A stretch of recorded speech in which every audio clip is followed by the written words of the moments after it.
Welcome to day 8 of you learning how to produce music. Hi, I'm Sides. Producing music has changed my life and my career, and I want to help you do the same. If you haven't watched the first 7 videos, I recommend you do so now. If you have, today we're going to talk about adding transitions.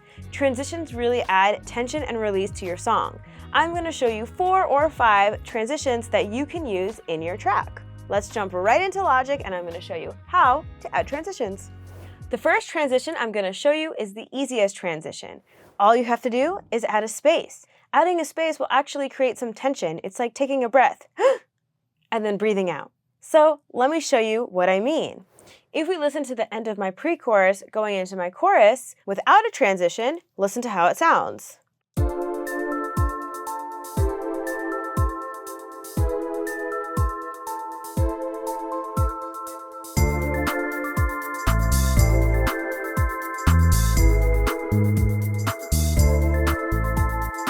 Okay, now if I add a space, which I'm going to do so by just highlighting every region right before the chorus, and then just moving it over a bar or a beat. You can add as much or as little as you want. Let's try a full bar and listen to how it sounds.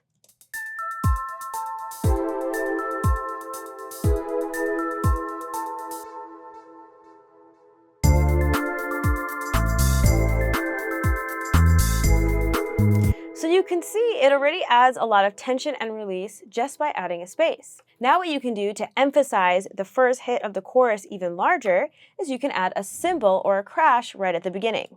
So I'm just going to search cymbal.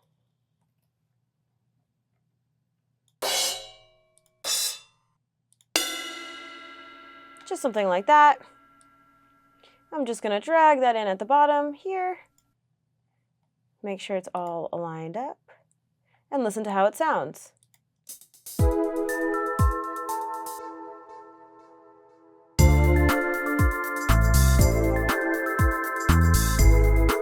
You can also try adding a sonic boom on beat 1.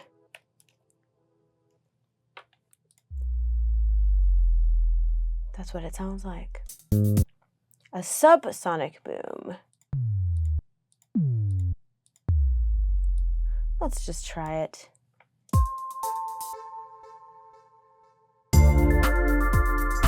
That sounds a little crazy, but you'll never know until you try. The second transition I want to show you is adding a drum fill. Remember in the third video where I showed you how to lay down the grooves with the Logic drummer? You can actually use the Logic drummer to create a drum fill. So what you're going to do is just click right here, do New Drummer Track. It's going to pop up a little section for you, and we're just going to move it all the way over to just the end, just one beat. Now you can add a fill. You can change the drummer. Let's try something like modern R&B. Change the drummer. Let me hear how this sounds. Actually, no, I want something heavier. Let's go back to rock. Let's do pop rock is fine. Make it even more intense. Actually, this was fine. So if I put this right in that space, again, this is what that would sound like.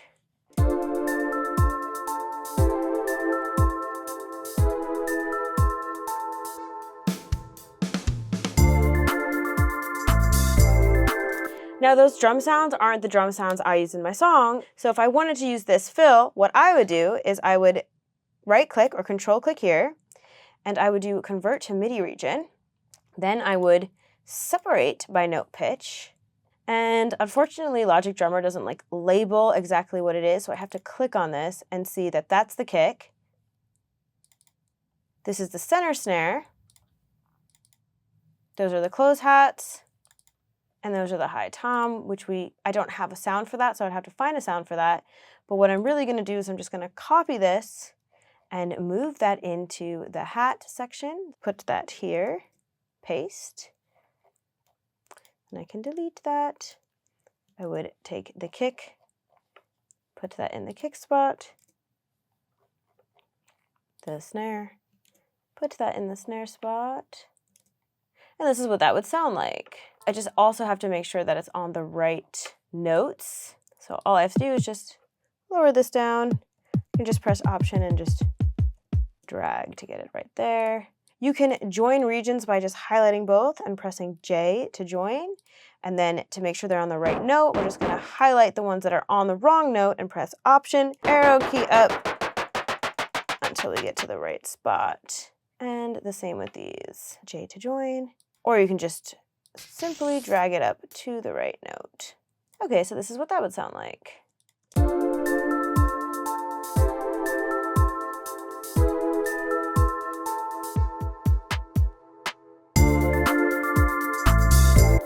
Or you can just build in your own drum fill. And the way you can do that is by just writing it in.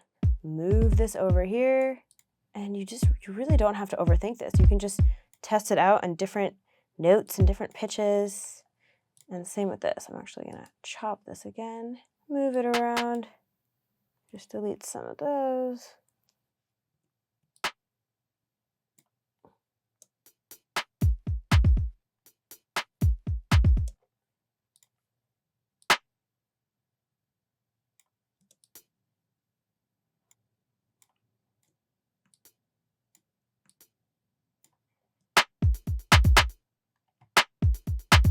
Yeah, so then you can just build up your own drum fill, which would sound like this.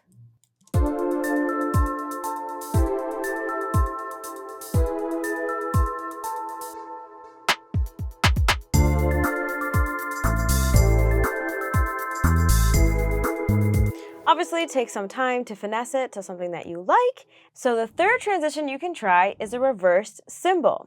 All you have to do is find a cymbal here. I like to find something a little bit longer than that first one.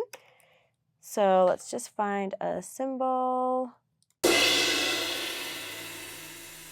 Something like that can work. And basically all I'm gonna do is I'm gonna drag that into my project. So you can see it over here. And then all you're gonna do is go over here to the region section, click this drop down so you see more, and then select reverse. And now this is gonna sound like this.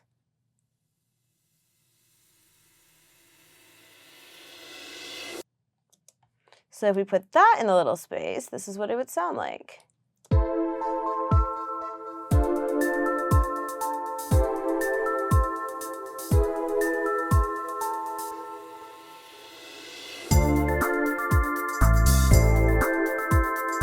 Pretty cool, right? You can also search for risers, which you can use as transitions as well. So let's listen to a few. That's very intense. Let's find something more chill.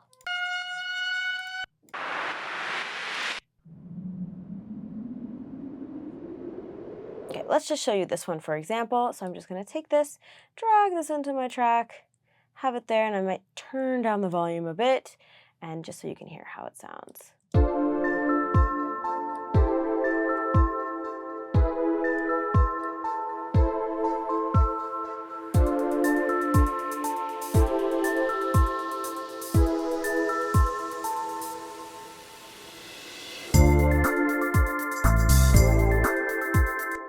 So you can see how risers can help you add transitions to your track.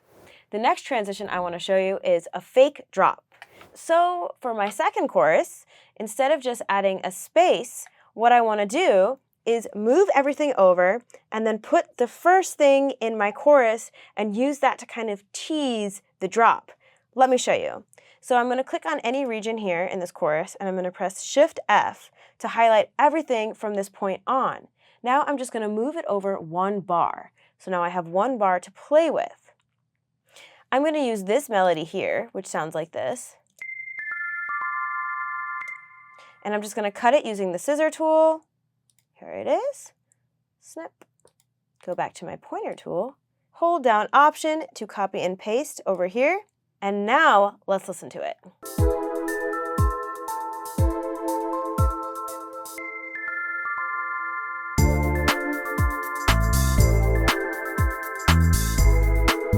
Super cool. So adding fake drops is a great way for you to add transitions to your song. The last transition I'm going to show you is adding a reversed reverb.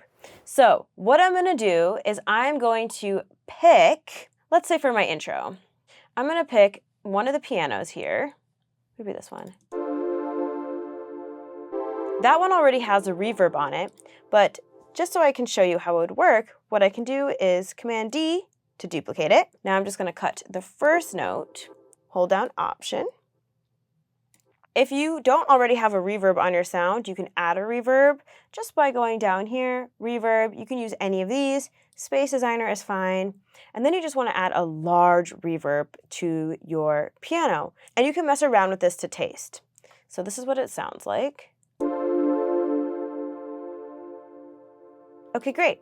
When you're happy with that, what you're going to do is you're going to bounce this in place. So you're going to press Control, Command B to bounce this track in place. You want to make sure that this is unchecked and this is unchecked and normalizes off. So now I'm going to press OK. We're going to wait.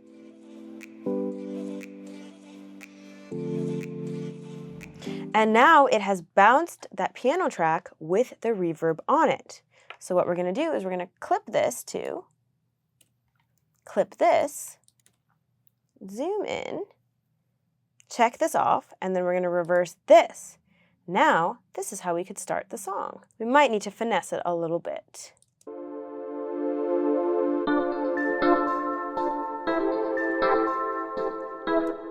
That's pretty cool, right? You can even move it over a little bit so it's like there.